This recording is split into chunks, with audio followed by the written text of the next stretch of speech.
எப்பொழுதும் பயணத்தை அதிகமாக விரும்பும் கும்பராசிக்காரர்களுக்கு இந்த ஆவணி மாத பலன் எப்படி இருக்குன்னு கொஞ்சம் சொல்லுங்க ஐயா.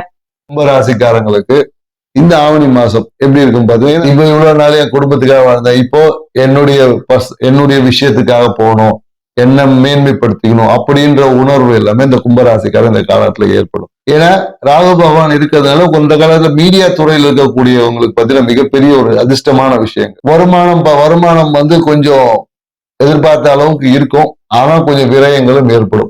மேலும் இவங்களுடைய பிரச்சனையே என்னன்னா, இவங்க மனம் ஹைலி கால்குலேட்டிவ் பர்சன். ஒரு விஷயத்த கொஞ்சம் யோசிக்க சொன்னா ஓவரா யோசிச்சு சரியா பண்றன்ற பேர தப்பா பண்ணக்கூடியவங்க இந்த கும்பராசிக்காரங்க தான். பாத்தீங்கன்னா குறிப்பா நிறைய கும்பராசிக்காரர்களுக்கு இந்த ஆவணி மாசம் பாத்தீங்கன்னா குறிப்பா நிறைய ஃபுட் அலர்ஜிஸ் எல்லாம் நிறைய பேர் என்னன்னா இந்த காலகட்டத்தில் இந்த ஸ்டார் ஹோட்டல் ஸ்டே இந்த மாதிரியான நிறைய பேருக்கு வாய்ப்புகள் உருவாகும்.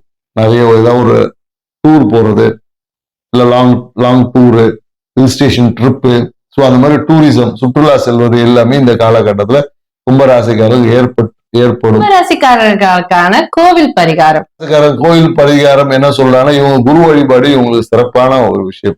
இவங்க யார குருன்னு ஏற்று இவங்க வழிபாடு செஞ்சாலும் குரு வழிபாடு இவங்க வாழ்க்கையில் பொருளாதார உயர்த்தம், மனமகிழ்ச்சியை பெற்றுத்தரும், ப்ரொமோஷனை பெற்றுத்தரும். ஸோ அதனால குரு வழிபாடு இவங்களுக்கு சிறப்பான வழிபாடு.